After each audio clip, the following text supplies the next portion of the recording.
Good morning. So today is September 30th, 2024, and I just wanted to show anyone who's interested how I tag all my music files. This is actually a discography of Alice Cooper I have here, and what I use to tag them with is MP3 Tag. And so here's how I do it. And every file is going to be exactly the same, or at least I try to. And that way you can, it's all consistent. So every file that I tag, I do it the same way. And this is how I do it.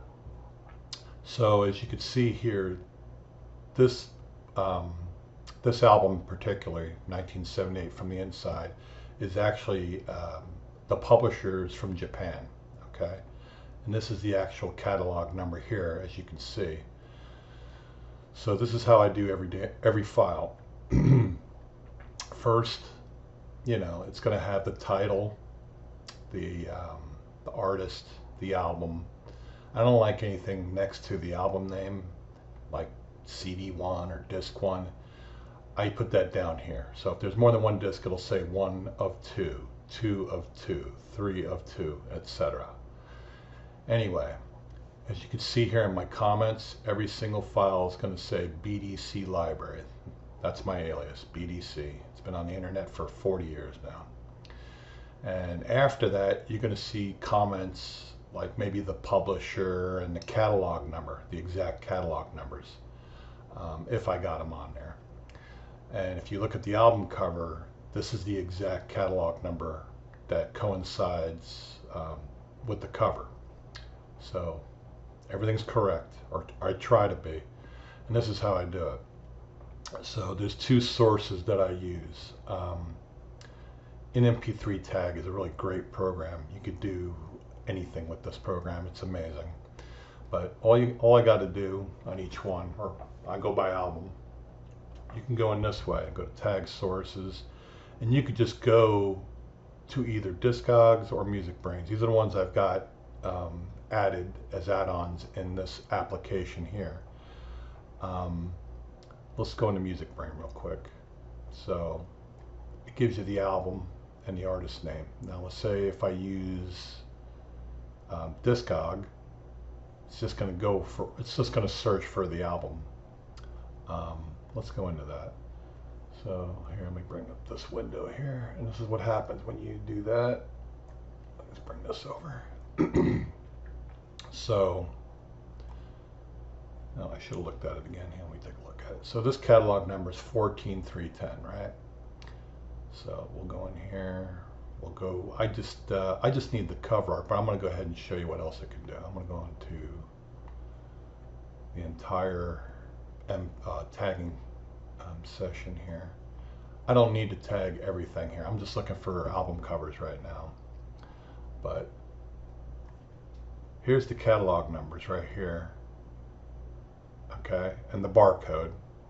The barcode's important as well. And the label. And we'll look for the one I was just looking at here. So the label is WEA Warner.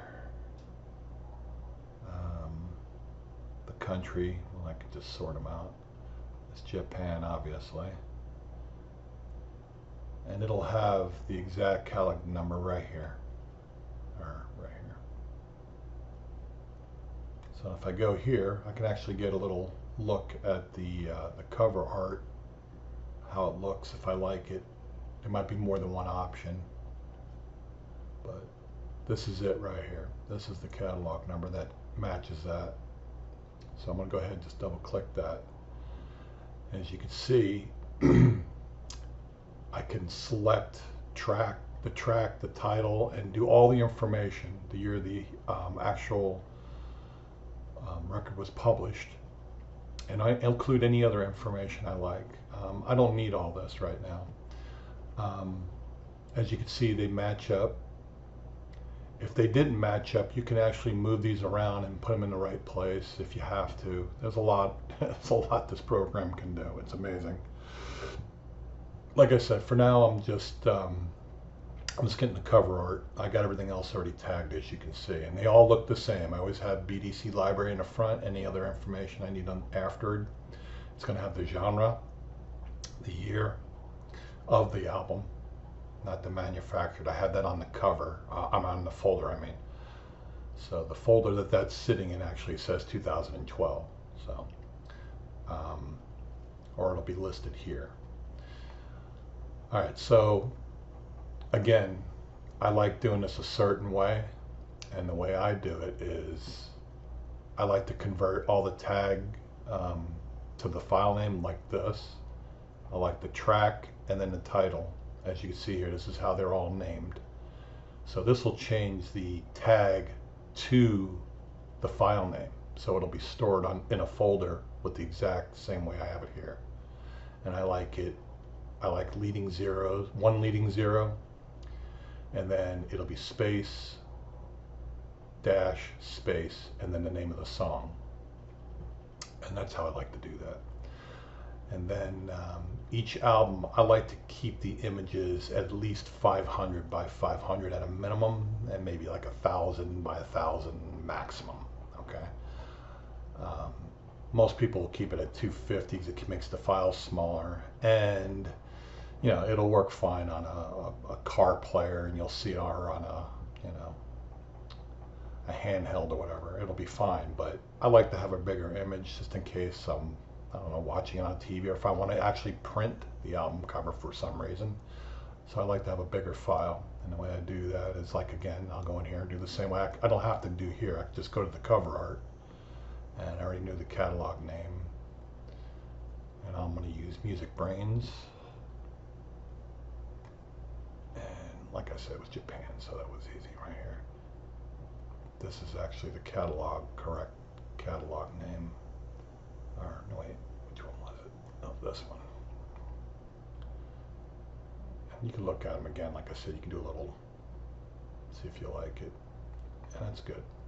And as you can see when it pops up, here's the size of just that cover. It's a 1200 by 1200. It's a little big, but I'll take it. It's better than 250. So I'll go ahead and it'll just automatically tag the entire album with that cover. Then what I like to do is you can extract the cover to the folder. I've got the 250 by 50 here, 250 here, so I'm just going to go ahead and replace it with this 1200, and that's how I do that.